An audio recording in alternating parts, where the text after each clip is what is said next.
Apostle John W. Taylor was the next speaker. His remarks were as follows, in substance. I am pleased to meet with the saints in conference once more. It is a surprise to me to be called to speak thus early. I regard it as my duty to respond to every call made by the presidency of the Church.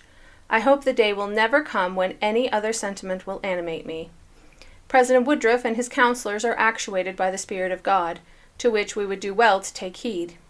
We look to these brethren as having the spirit of revelation, when they are united. When Christ realized his time had come, he asked his Father, if it were possible, for the bitter cup to pass, to let it be so. Nevertheless, that the will of the Father be done and not his. We should sustain by our faith, prayers, and works those whom God has appointed to preside over the Church. When men write under the influence of the Spirit of God, it is revelation.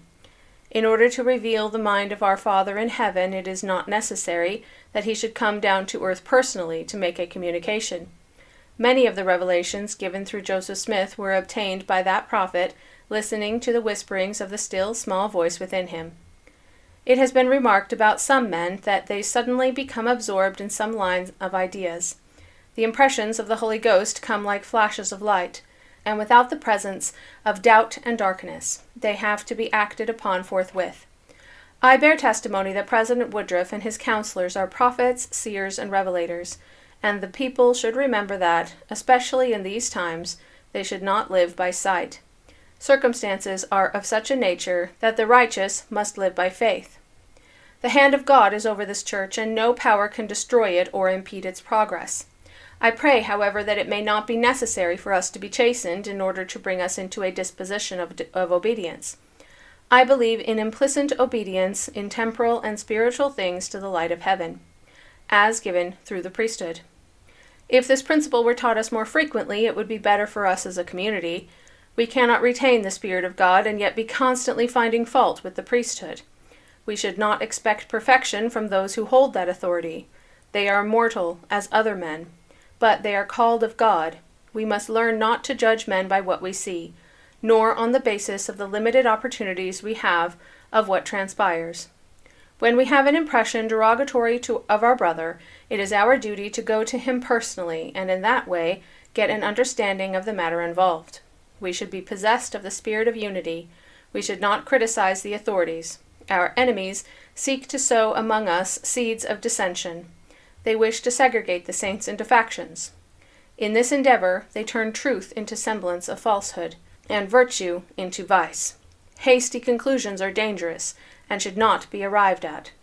There are many honorable men and women who respect our rights, but the great majority do not.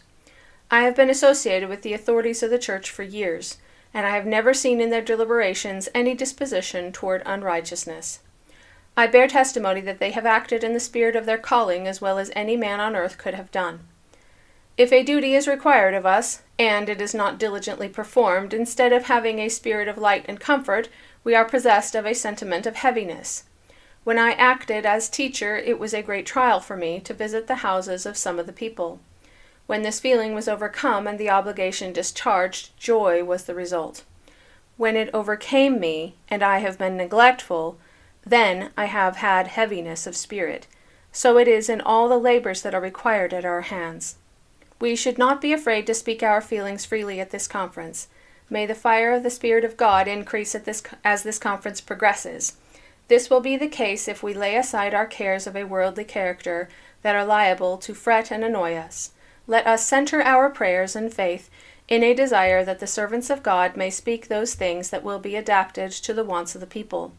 If this is done, the result will be all that could be desired. The speaker concluded by bearing testimony to the truth of the work of God.